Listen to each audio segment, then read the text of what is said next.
Ke sezintethelelo elibeni lashaka sihambe siyokwenza ixoliso ukuze sikwazi ukuthi isizukulwane sanamhlanje singabi nenzondo. Kwazi kwanenzondo emhlabeni. Uyazi ukuthola umuntu waseZimbabwe uhlangene nomuntu waseMalawi befake 10,000 beqala ibhizinisi lihambe liye phambili ngeke uze kukhala sesisodwa isibhamu. Kodwa abantu abamnyama inzondo isibhamu.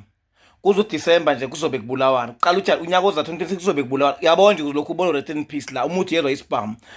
Mhlampe noma kwanikezwa abantu abangafayele isibhamu noma kwakungafanele abantu indlu emnyama inikezwe ikhululwe ngesibhamu. Angazi mhlampe noma kungabeya noma kufanele phatha abantu abanamabhizinisi kuphela. Asazi kodwa nje imasithi siyabheka siyoba nenzondo kuze kube nini ngoba izizwe zonke ihlangene. Umuthi yabuka amandiya anzi into anahamba ngeemoto zakanokusha namabhizinisi awa-ownayo. Thina sidlala umona umuntu omnyama eziqala ibhizinisi yahlekana sibukelana phansi kunalokho siyabulalana. Sodwa singabantu abamnyama ngiyafisa engathi izukulwane sesikhona engabe mhlawumbe sobe sesingaki mhlawumbe noma esesini noma esihlala engathi uNkulunkulu engasikhumbula sikwazi ukuyogcina nesiqalekisela lokushiwo kwathiwa ngesilibuse nasilibuse kuyoze kube uJesu impela mawuthi ngempela kwaye waba khona indaba kaJesu noma into eyakhandwa nje singayazi ngoba sazi nje ifamily yakhona kodwa kwaShaka siyakwazi ukubona ukuthi awunawo umndeni wakaShaka uyabona. So ke asazi ukuthi impela ukuthi kuyoze kube nini kubulawana ngaka kunenzondo engaka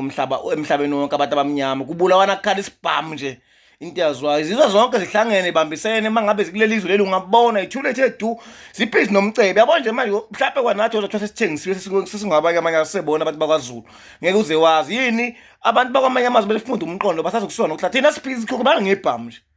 sazobulawana unyaka 2026 sazoba nedumbi inqwaba futhi ngebhamu siyarobhana sibambelana inkunzi siyaqhizelana abantu bamnyama into ongayazi inje ngoba uShaka wayeshila iyozihambi ukuthi kuyothethelelwa futhi ukuthi cha sizohoxisela igama loJesu silibuze thina maZulu ngale kwalokho impela hawu uthola umuntu waseMalawi uhlangana nomuntu waseZimbabwe umuthi uyafika uphi sibanibani ethi hawu kwela kube eMalawi hawu kade nihlukene kangaka ethi mina ngwasezim yena waseZimbabwe bahlangana ngebhizinisi ababulalana hayi ngeke uzuze ukuthi ababulelene ngeke uzothiwa bakukholana ngebhangu nje mina mangase siqala ibhizinisi athiwa siqala eleyimbuzi mase ngithenga imbuzi u15 athenga imbuzi u15 be-30 idayiswe bekahle kube ukuthi yonke into ihamba kusalo kuthiwa sha ungema sha ungema ukuze ibhizinisi lakho sisimame uyakuphazamisa ungema so ufike emngcwabeni lapha sihambe imoto ezingaka zakanokusho kube ngathi uzongcwaba uyakhala ngoba kuzo kanti cha ngishawe wena ngisigebengu siqalekisiwe siyabulalana kuphela umuntu omnyama unenzondo unokubulala kuphela. Hayi ngisho inkolo ithi yazama abantu mhlawumbe babuyisela ngonembeza hayi baphula undlela abantu abezwe abanye babo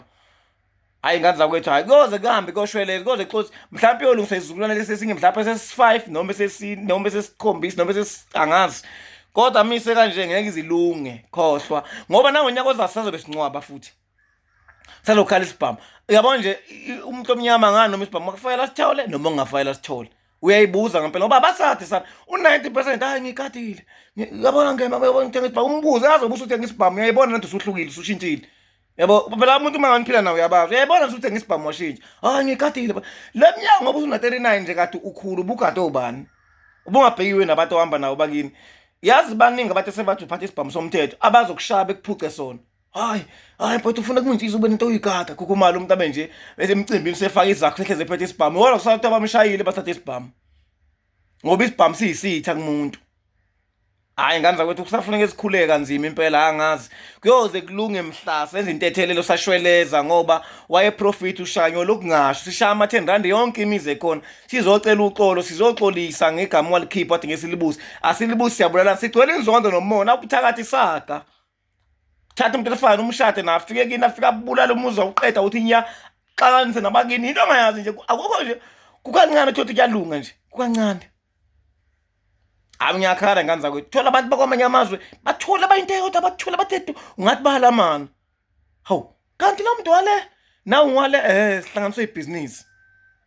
kodwa ngeke uzubone wena hayi ngane zakwethu kulungisa sazohlupheka hayi kancane ngiyabonga ethuba.